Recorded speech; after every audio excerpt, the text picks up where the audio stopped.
Hello everybody, it's that college football guy here. Another video, as promised, my top 25. I didn't do this the same way I thought it was going to be last year. I tried to predict what the top 25 poll was going to be at the end of the year.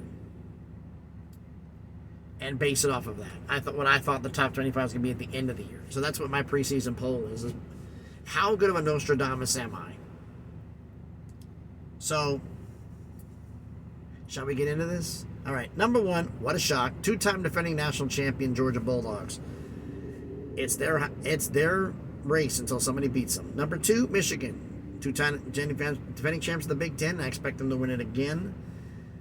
The question with them is, will Harbaugh be there past these 3 games suspension, or is there going to be more of a problem? Number 3, Ohio State. They're going to be a dominant team as they always have been. Defensively is going to be an issue at times. Number 4, USC.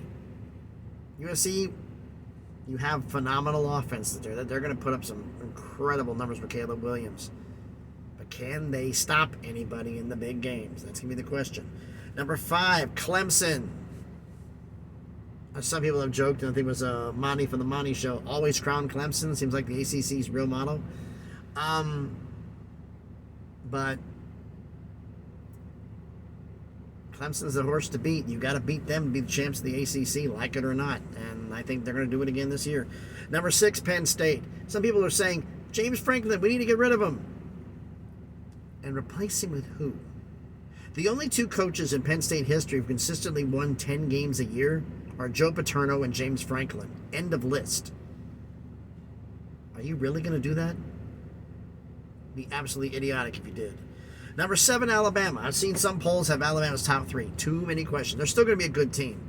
As I've said when I did my SEC preview video, you're not facing the 2022 Alabama Crimson Tide with Bryce Young. I think you're going to face this season the 2015 Alabama Crimson Tide with Blake Sims at quarterback when they won the national title by running it down your throat and beating you up. I think that's how they're going to play this year.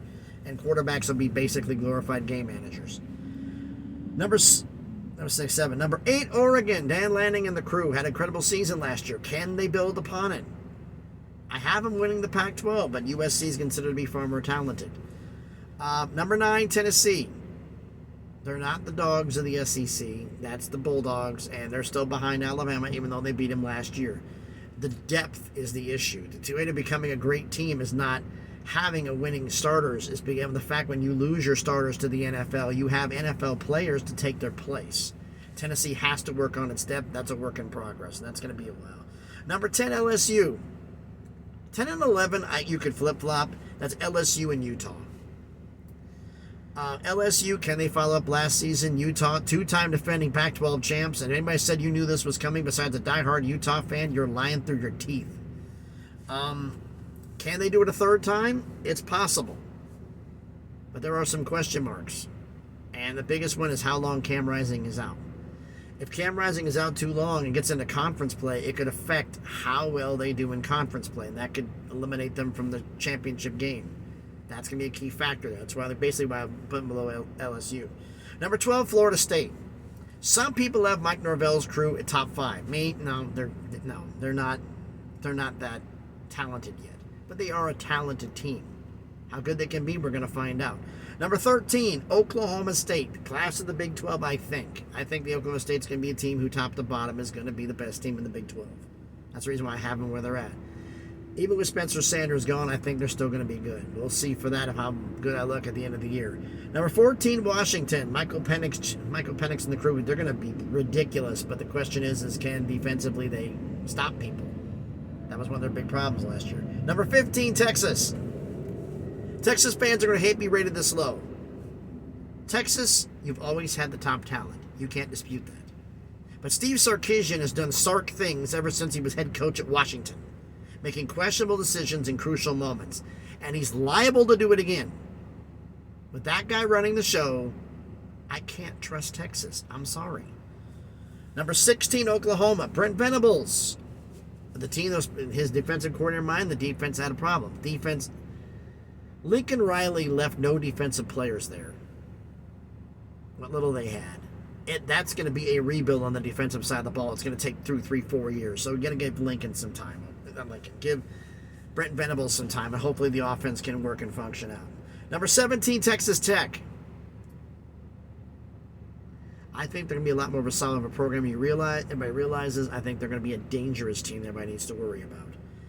Number 18, Oregon State. DJ Uiagalelei left Clemson to go to Oregon State to be the starting quarterback. And I think with the background being a little bit quieter, I think he was going to do well, provided he can mesh with his receivers.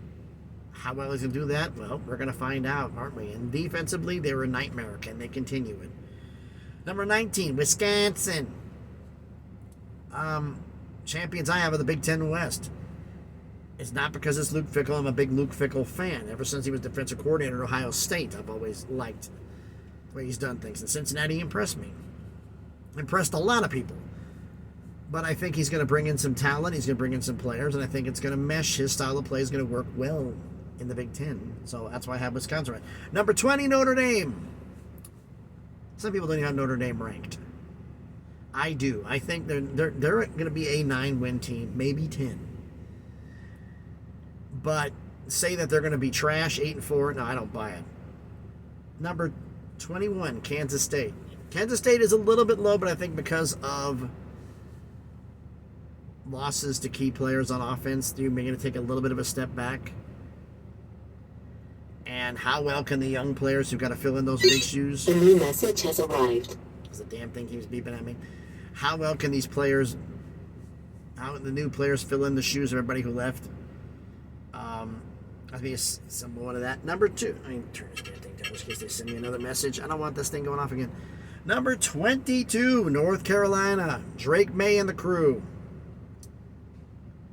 They're going to put up numbers, but defensively, can they stop people? That's going to be North Carolina's question. They couldn't do it last year. Can they step up and do it this year? Well, we're shortly we're going to find out. Number 23, Ole Miss. Lane Kiffin. They're going to run the ball down your throat. Like last season, we saw they started 6-0, and then they started losing at the end of the year because they faced the tough opponents. Well, this year they have tough opponents all throughout the year, including playing Georgia this year at home. But how are they going to do? We'll see about that. Number 24, TCU, the defending, actually was played Georgia in the national championship game. School from the Big 12 who surprised some people. Max Duggan's gone. They have some other players that are gone. How well can everybody step up and fill their shoes and do it again?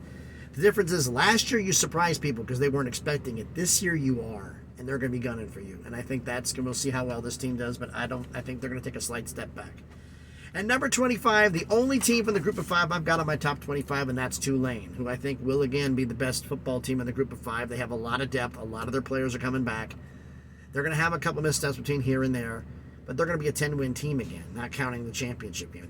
I still have them going 10-2. I think they're going to be a team that's going to be a reckon with and do some great things this year. But why don't you let me know about my top 25 down in the comments. So thanks everybody for watching the video.